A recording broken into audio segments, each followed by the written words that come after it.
Namaste, greetings and blessings, and welcome to the Center for Spiritually Integrated Arts.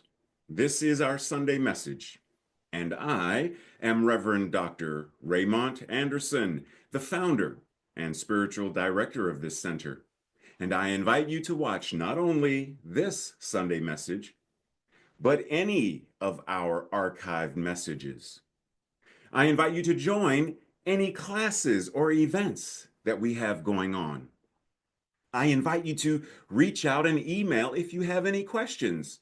Questions about this community, questions about me, questions about what we do, or questions about this science of mind and spirit, liberation theology that we practice and teach.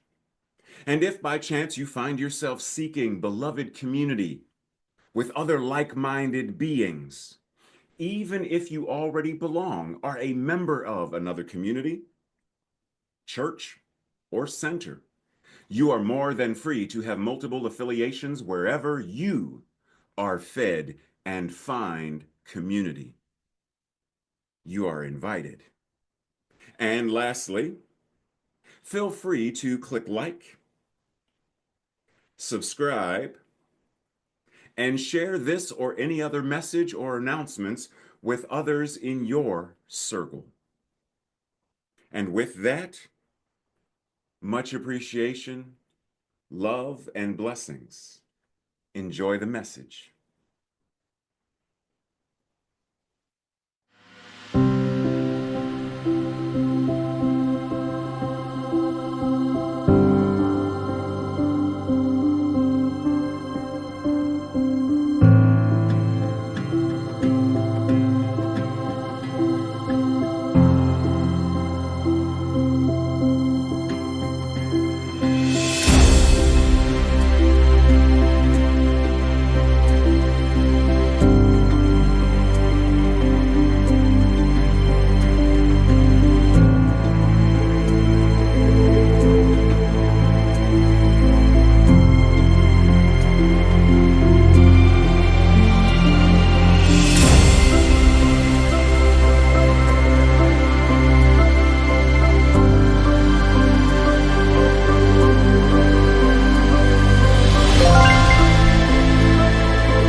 Namaste and greetings. Are you ready to negotiate peace? Today we are talking about what it means to negotiate peace. How do we deal with and address conflict in an organization and a movement where people tend to avoid conflict like the plague? How do we dive into conflict? How do we reconcile and how do we transform by getting in there rather than by avoiding it? See, some things, the best way to heal it is to feel it. So, are we ready to negotiate peace, what it actually means? Not just as lip service, not just as an intellectual exercise, but to really do the work. To not only discover, but to implement powerful strategies for resolving conflicts in both our personal and our professional relationships, all of the ways that we show up in relationship with other human beings and the world. It is of, when I say of the world, it's also we are in conflict with nature. It's one of the reasons why so many things are going on with climate change and stuff, because we are operating out of balance with nature. But I digress. It is of great use to understand what is at the heart of any form of conflict, to know the consciousness that creates and perpetuates the various kinds of conflict, whether that is conflict of who's getting this parking space and which finger I use to say hello, or conflicts that are on a grander scale in terms of war. What is the consciousness behind all of it? One of the first and truly effective skill sets for us to learn in this negotiating piece is the skill of active and conscious listening, listening with empathy, as well as having assertive, not aggressive, but assertive communication. Together, this skill set can help transform any forms of conflicts, any disagreements into greater opportunities for us to transform, to heal, and to grow in understanding, to grow in collaboration, to grow in all of the ways that we are invited to grow to create a world that works for all. Exploring the art of compromise, which for some is a bad word, and the art of negotiation can also create harmonious and mutually beneficial solutions for the individual, for the collective, and for the planet. Breathe. What do you see on your screen? What comes to mind when you see this image? Someone playing chess, someone taking one of the chess pieces to knock over the other chess piece. What comes to mind? There are a variety of things that can come to mind. You see a game, a contest, a battle, a war. The pieces themselves are even named king, knight, bishop, pawn, etc.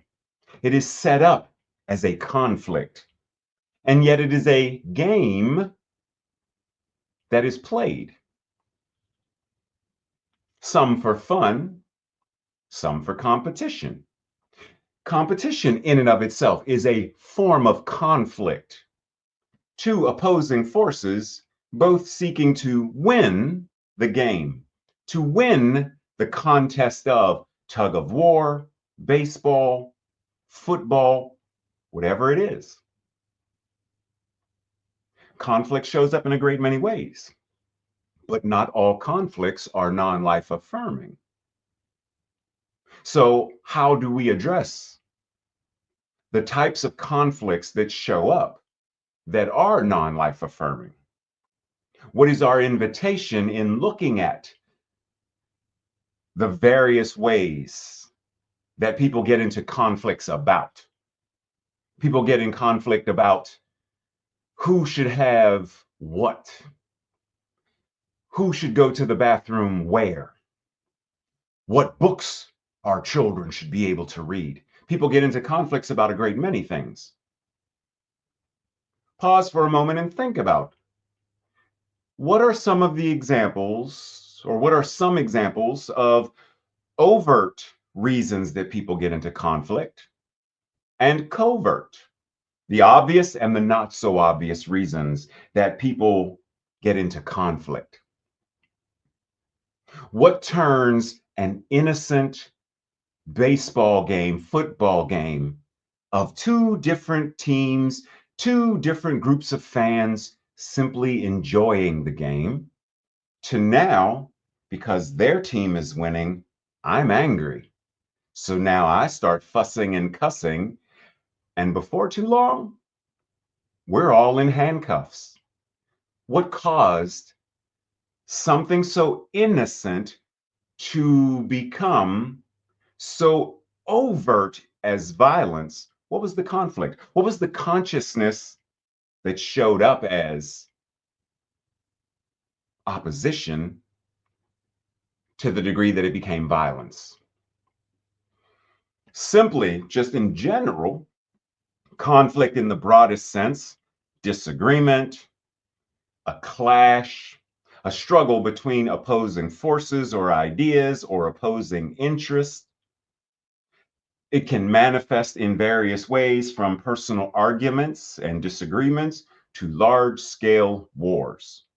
Essentially, conflict signifies a situation where there is an opposition and or some form of incompatibility. Now breathe that word in for a second. Something is incompatible, because we're going to come to that in a moment when we start talking about this idea of reconciliation. Florence Scovel Shinn invites us. There is a power in you that can overcome all obstacles. It will lift you out of confusion and enable you to see clearly what is before you. How does this help us to move through, to navigate through conflict, to finding that space of peace? If I were to ask you, speaking of peace, what does peace look like for you? In your individual life, what does peace look like, feel like, smell like, taste like? What is peace in your individual life? You yourself, regardless of anybody else yet, just you yourself. What does it mean for you to be at peace with you? Then expand it out. What does it mean for you to be at peace with those in your closest circle of family, closest circle of friends, extended family and friends, acquaintances, neighbors, city, state, country, planet? Starting with you, what does peace look like? What does it feel like? What does it smell like? Then move your way outward. What does it look like? What would it mean for you if someone asked you peace as it relates to the entire planet? You get to choose based on your description of it. How would you describe this level of global peace? What does it mean? What does it look like? Because in the grand scheme of things, when we're talking about, reconciliation and being compatible, it's like two opposing, there's conflict, there's peace. But for as long as they are separate and incompatible, there will be the friction. There will be the possibility of conflict escalating. But the moment we get into that space where they are able to reconcile, they come together, they find compatibility, then there is now a connection. There is a knot between the energies that gives greater possibility. And it's not getting rid of conflict. Remember, there is life-affirming conflict and non-life-affirming conflict. When these come together, what we are doing is recognizing the balance between conflict and peace, for them to work together in the energy of reconciliation. Reconciliation being the restoration of friendly relations. Compatibility, the action of making one view or belief compatible with another. Resolution, mending, resolving, an agreement, a reunion, and there's that word again, peace. What does it mean for us to really embody the energy of peacefulness as it relates to friendly relations, compatibility, even when there is conflict? How do I remain at peace and compatible while rooting for my football team and you root for yours, the Giants? I can see Tracy's face right now. How do we remain friendly and compatible and at peace, even in that conflict? We're playing chess, and you beat me. You win. Do I need to storm off and be mad? No, it's a game. And we are compatible in our relationship and our friendship. So, what does it mean for us to do that? Now, referencing Dr. King, he identified two different types of peace. He calls negative and positive. We can say life affirming and non life affirming. He distinguished between the non life affirming and the life affirming peace, offering a profound perspective on conflict resolution and societal change. Non life affirming peace refers to the mere absence of violence or conflict, a situation where tensions might be suppressed, but underlying issues remain unaddressed. Breathe. Think about times where you have witnessed that or experienced it. The overt taken care of, the covert still brewing. The grudge still festers, even though on the surface it's smiles and rainbows. But under the surface,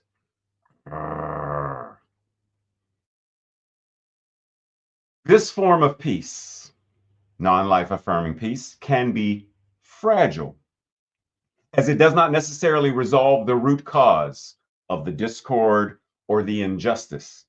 It is a state where problems are temporarily quieted, but they are not resolved. In contrast to that, life affirming peace involves a deeper, more substantive, transformational type of relationship and societal structures. It is characterized by justice, equity, and the proactive promotion of well being for all individuals. And as we say in CSL, for all, a world that works for all.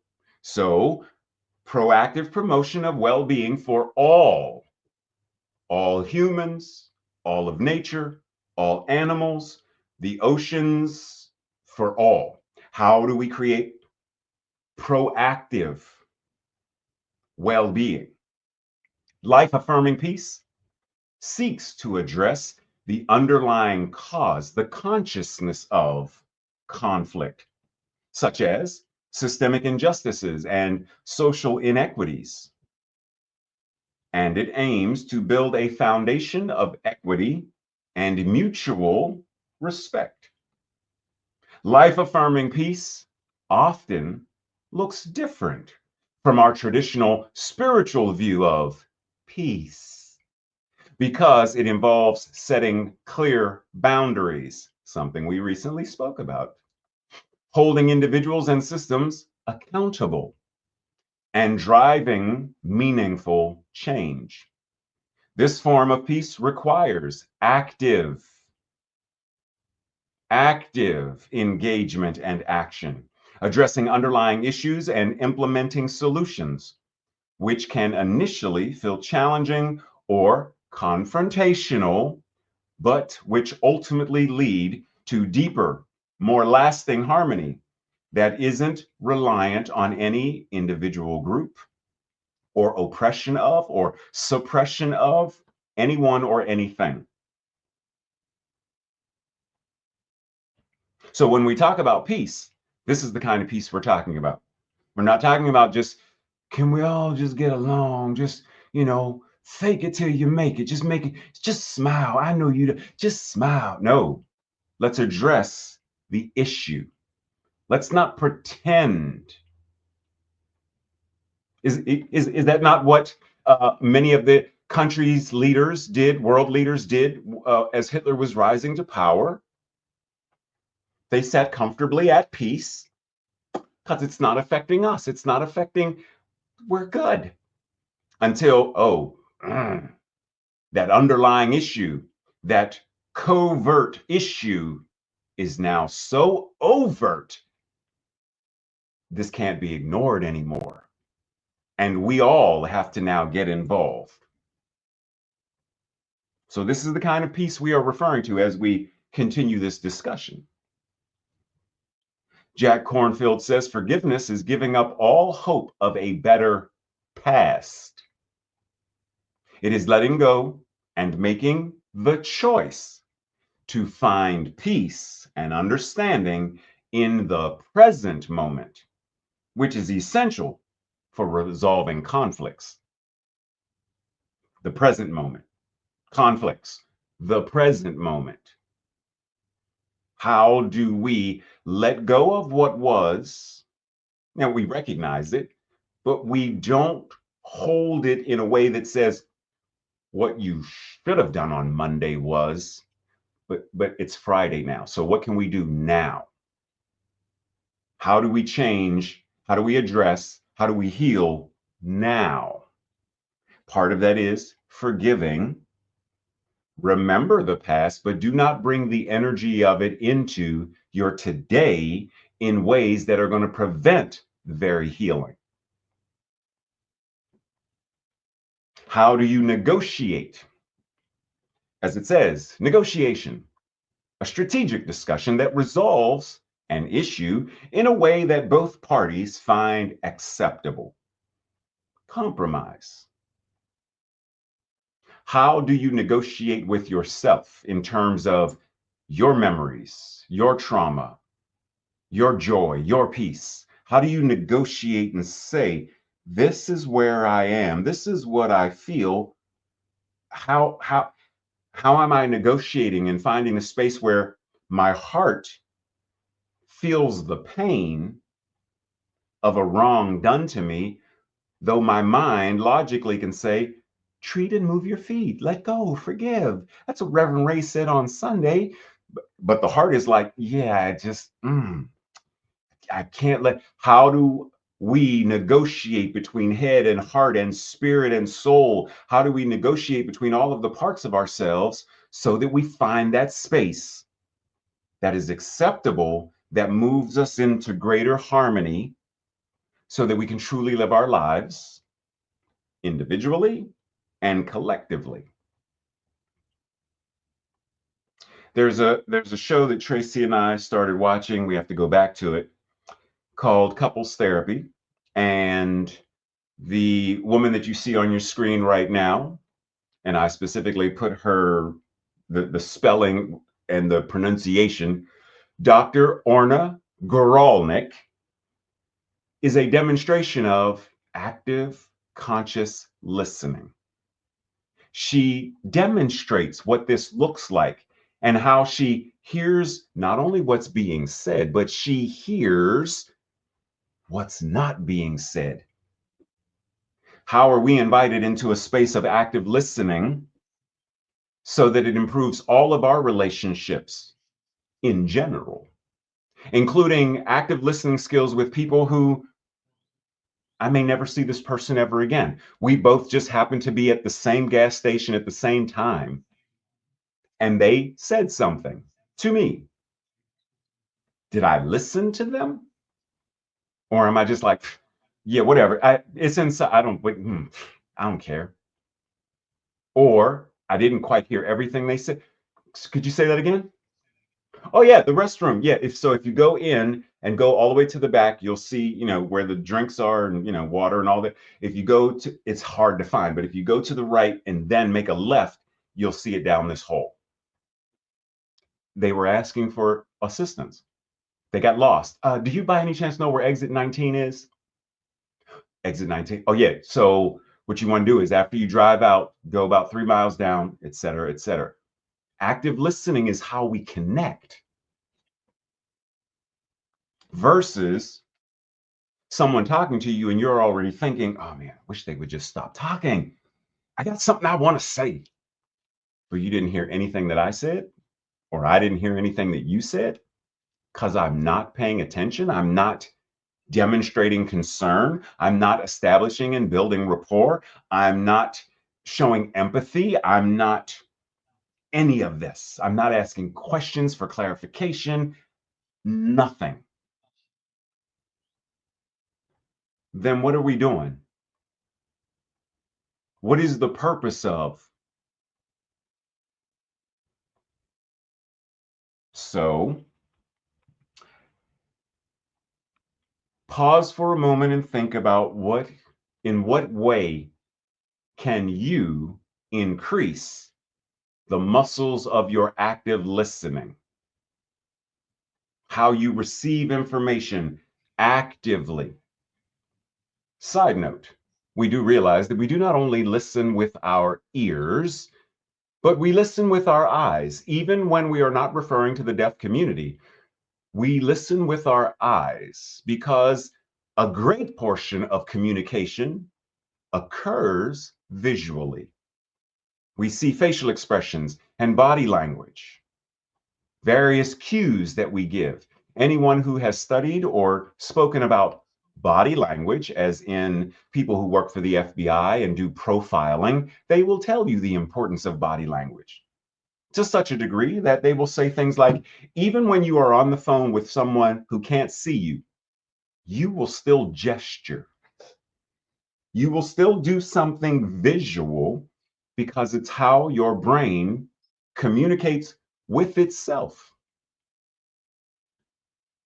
So, active listening is a skill that we can improve, but we have to be able to identify, where am I weak? What aspect of this, if I want to be a mountain climber, I have to identify, yeah, I don't have any strength in my shoulders or in my forearms. Then I have to do specific exercise. Why am I doing, deadlifts? That's for my legs. My legs are strong. I need to build up my forearm strength and grip strength. I have to identify the space of weakness to then build strength. Do you know where you are weak as it applies to active listening? Dr. Holmes says, and you may remember this from, I believe it was last week, we should love ourselves so much that we cannot cause ourselves hurt, nor grief, nor sorrow, nor sadness, because all of these things are foreign to the spirit, and they do not belong to the reality of our being. As Spock says, it is only logical to remix this. So let's remix it. We should love ourselves so much that we cannot help but to be a beneficial presence in the world, because we understand and we embody the fullness of spirit and the reality of our being. And in so doing, we bring love, joy, empathy, active listening, wonder, belonging, compassion, laughter, and life affirming peace to the world.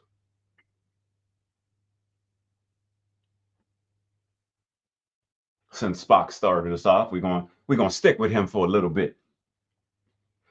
Part of my nerd life, referencing this whole idea of Star Trek and Spock and live long and prosper, there's one aspect of Vulcan culture, which the symbol on his chest and the Vulcan script that's going down the screen, Kol Ut Shan, which translates as infinite diversity in infinite combinations. It's the Vulcan version of DEI. Now, what does this have to do with anything? Well, for us, what does this have to do with anything? If you think in terms of a human library or the human library, that's all of life.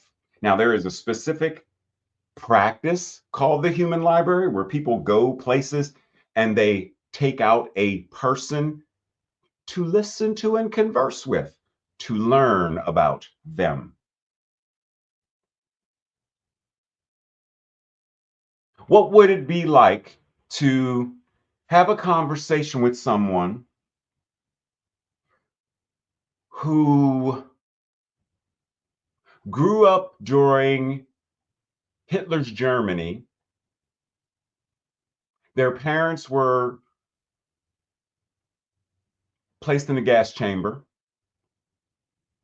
and this child is the only surviving member of their family. And you have an opportunity to have a conversation with them. What would you ask? What would you want to know? Have you ever sat down and had a conversation with someone who is the opposite gender that you are and asked them, what is it like? Yeah, someone of a different race or ethnicity, a different skin tone, a different religion, a different belief system. Have you ever had a conversation with a deaf person, a blind person, an amputee, a transgender person? And I don't mean just had a conversation. Well, Ray, there's this transgender woman that I work with. Yeah, we talk all the time. Do you talk about her life? Have you asked her, what would you like me to know? As a cisgender, straight, white woman, what would you want me to know so that I can be a better friend, a better colleague, a better human as it relates to you? Have you had those kinds of conversations with people? If not, this is the invitation. Because the only way we are going to get to a world that works for all is by connecting, building meaningful relationships. Now, that does not mean we have to like everyone, as Fred Rogers says. We'll get to that in a moment. It does not mean we have to like everyone, because we may not. And that's fine.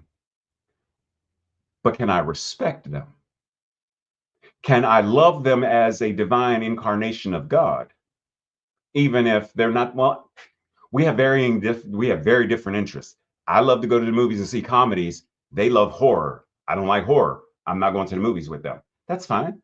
Can we still be friends? Can we still eat at the same table and break bread together? As Fred Rogers says, when I say it's you I like, I get ready to break into song. My childhood memories get ready to kick in. He says, I'm talking about that part of you that knows that life is far more than anything you could ever see or hear or touch. That deep part of you that allows you to stand for those things without which humankind cannot survive. Love that conquers hate, peace that rises triumphant over war, and justice that proves more powerful than greed. So when I say it's you I like, it's that. In essence, he's saying it's the truth of you, not what you've been led to believe, not even what you convinced yourself to believe. I like the part of you that is the truest part, the purest part, the sacred part, the divine part, because that is the part that is actually you. When we get into true relationship, then that's what we're able to do. So even when we don't like somebody, it's the superficial things. I don't like that, but I like them because I like who and what they truly are, which is very different than the superficial. Breathe. Without inner peace, outer peace is impossible. We all wish for world peace, but world peace will never be achieved unless we first establish peace within our own minds, until our consciousness, until our mental equivalents are peaceful. We can send so-called peacekeeping forces into areas of conflict, but peace cannot be opposed from the outside with guns. Only by creating peace within our own mind, our own consciousness, and helping others to do the same relationship can we hope to achieve peace in this world. We can never obtain peace in the world if we neglect the inner world and we don't make peace with ourselves. World peace must develop out of inner peace. Without inner peace, it is impossible to achieve world peace, external peace. Weapons themselves do not act. They have not come out of the blue. Man has made them. But even given those weapons, those terrible weapons, they cannot act by themselves. As long as they are left alone in storage, they cannot do any harm. A human being must use them. Someone must push the button. Satan, the evil powers, cannot push the button. Human beings must do it. In what ways are we the very opposition to peace? Because of our own inner conflicts with someone or something, real or imagined.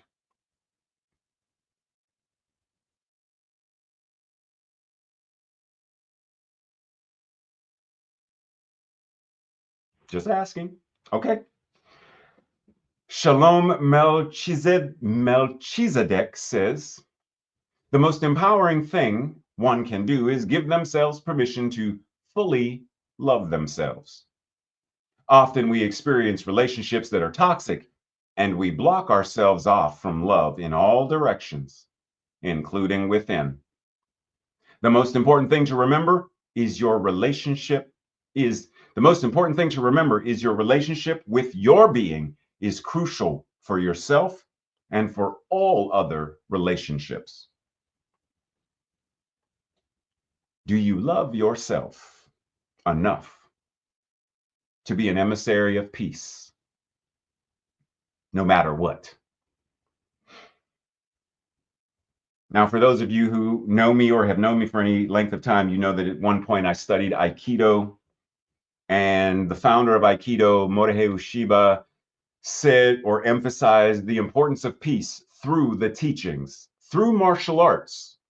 He believed that Aikido was the art of peace, and that achieving inner peace was essential. Sounds familiar. Inner peace was essential for bringing peace in the world. He also stressed the importance of self-improvement and self-mastery as being foundational to world peace.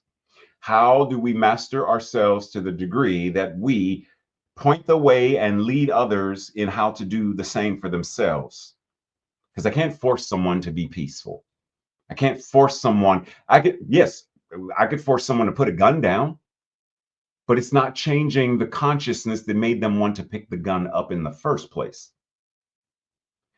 How do I master myself to such a degree that when I now connect with this other person, something in them shifts, that we've negotiated, we are compatible, they now understand in a different way, and now inner peace in them is moving to such a degree that they now turn their swords into plowshares.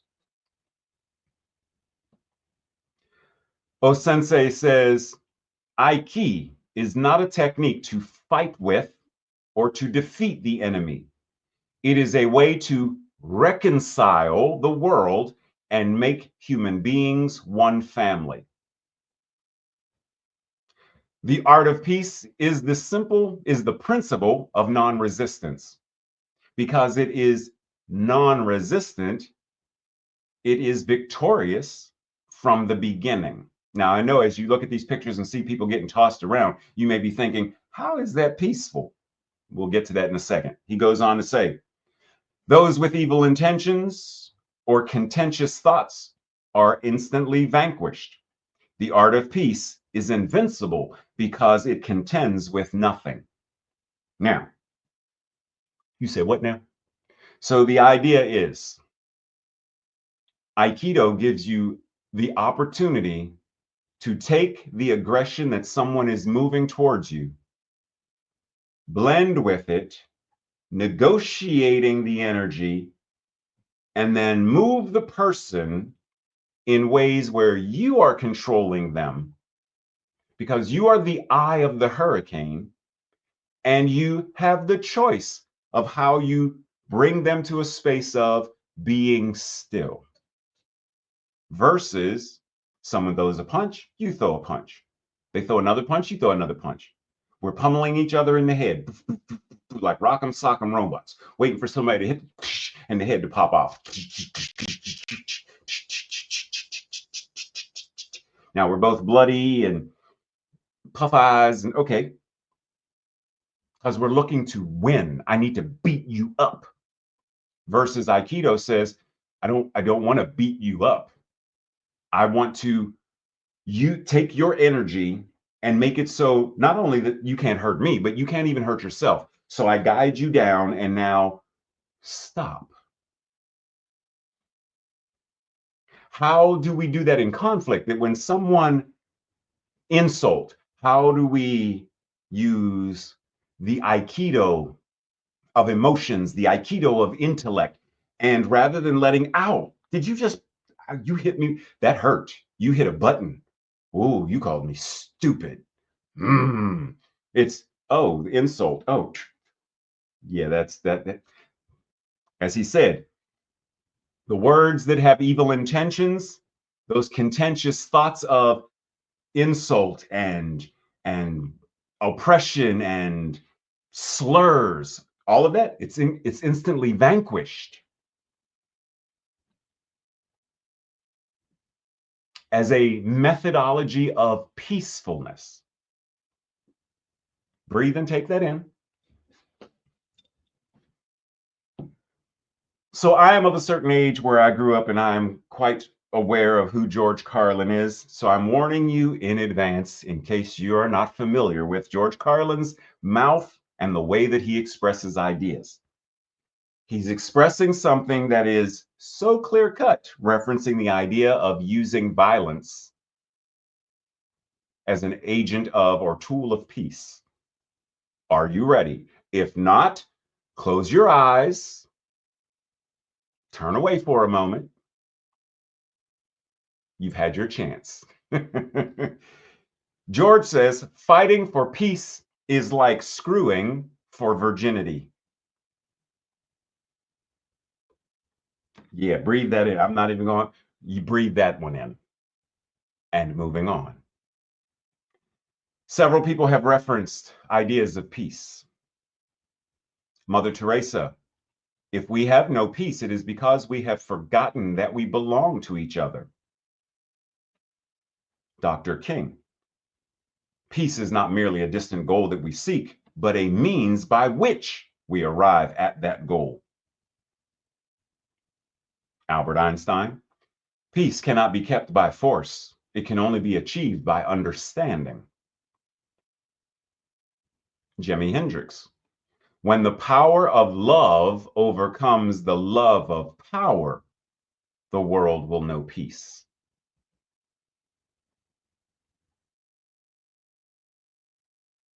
Breathe. Once again, referencing this idea of inner and outer peace. Our own ability to connect with inner peace profoundly influences our external reality. Internal conflicts, such as unresolved emotions, personal turmoil, often manifest in our external interactions and relationships through our own unconscious habits, biases, behaviors, patterns, and ways of engaging with others, which leads to discord and misunderstandings. Conversely, cultivating inner peace can transform how we handle all of these things, all of the conflicts, internal and external, fostering greater harmony and constructive life affirming communication in our relationships, in our communities, and in the world.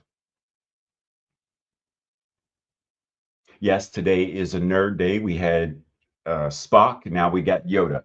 Judge me by my size, do you as well? You should not. Why, what? Simply because this says fostering small scale peace in our daily lives, blah, blah, blah.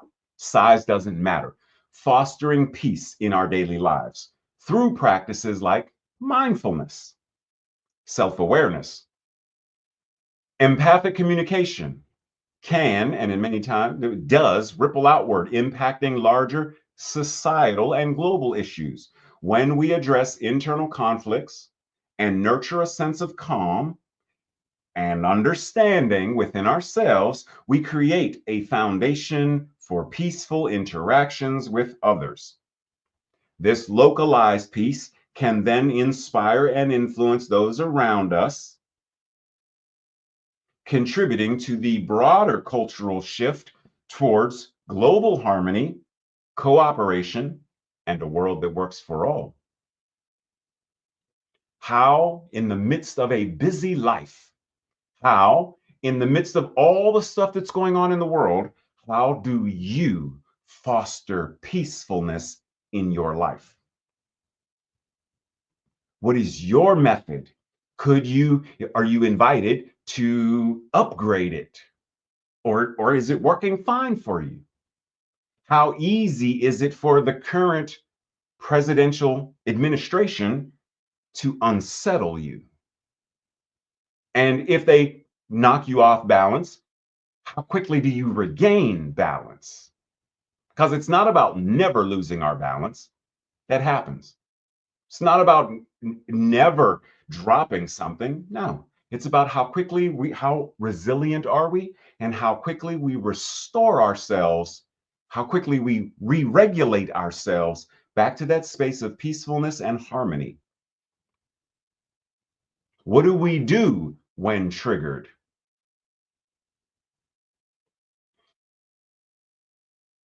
As we have down through the ages, developed many means to attempt to heal, mend, and atone for our actions. Yet, while our spiritual paths have assisted us, our aspirations to be better human beings may have inadvertently hindered us. To be good people, we tend to bypass the messiness of our lives in order to enter the gate of tranquility. Remember what Dr. King said about negative and positive peace? Can the gate of tranquility really be as we imagine it? No matter which way we approach peace, it seems we must cross the burning threshold of human conditioning to enter it. So before we leap to the universal, the true essence or spirit, why not start where we are as human beings? We must carve a path through the flames of our human condition. We must see it for what it is and bow to it. Not a pitiful bow, but a bow of acknowledgement. By acknowledging our human condition, we acknowledge that we might not know how to end hatred and that we are not superheroes. We are human beings. But all change and transformation begins first by the acknowledgement. We cannot find peace by avoiding life. We cannot find peace by avoiding life. Jesus was asked, "Teacher, which is the greatest commandment in the law?" Jesus replied, "Love the Lord your God with all your heart and with all your soul and with all your mind. This is the first and greatest commandment. The second is, love your neighbor as yourself."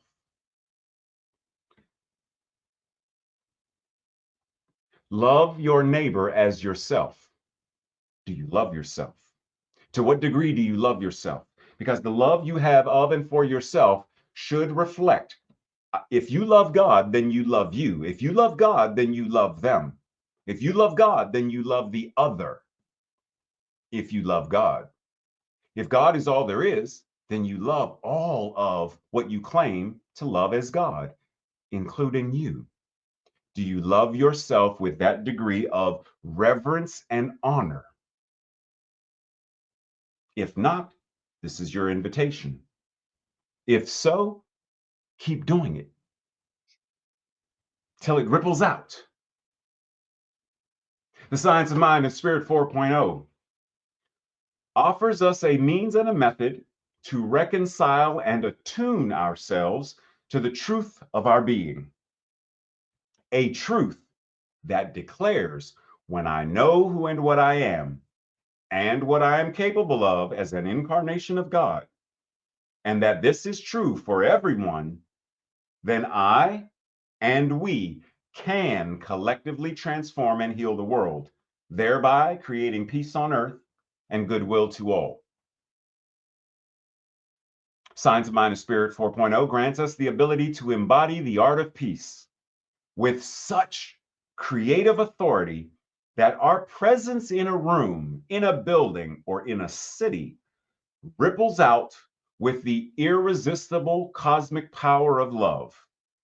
We are the way showers of love, health, forgiveness, and reconciliation the world over.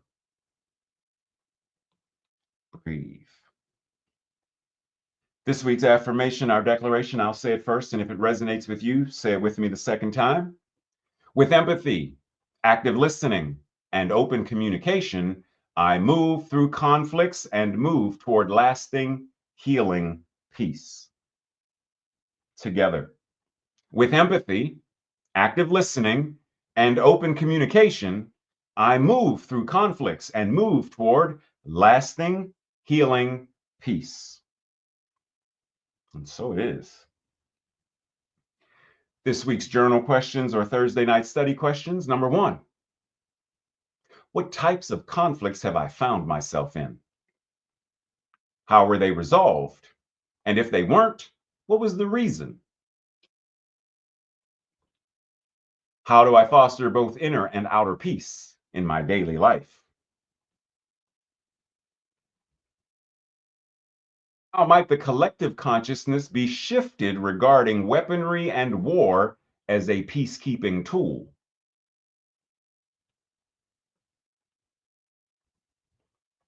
What or who do I still refuse or I have difficulty forgiving? Number 5, as Shalom Melchizedek said, the most empowering thing I can do is give myself permission to fully love myself. So, how do I love myself? And lastly, in what ways can I improve my ability to actively listen and communicate with compassion and empathy? Breathe.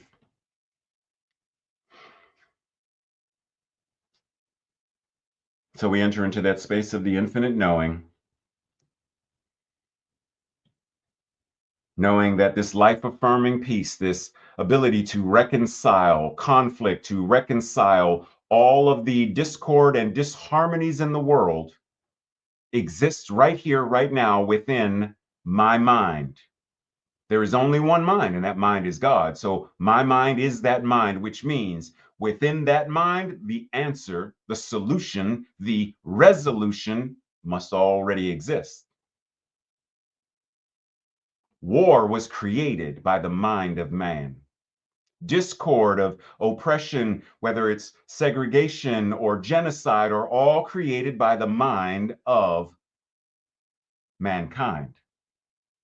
Which means the resolution for all of these, the healing for all of these, the cure for all of these are also in the human mind. Because there is no human mind that is separate from God mind. So I anchor and ground right now, knowing that this idea of negotiating peace, the idea of reconciliation, harmony, joy, all of these things exist right now in my life. And as I speak of my life, it is a reflection that this truth is the whole truth and nothing but the truth for everyone. It's not just true for me, it's true for everyone. Right now, there is only one mind, and that mind is God. So each person, plant, rock, and tree is actively engaged within and as the one mind right now. So I speak this knowing that because the law acts upon our mental equivalents, I know that right now we are doing whatever it is we need to do individually and collectively to heal our individual lives and the collective consciousness and the planet itself. We are doing whatever needs to be doing, changing paradigms and shifting consciousness and using alchemy to heal,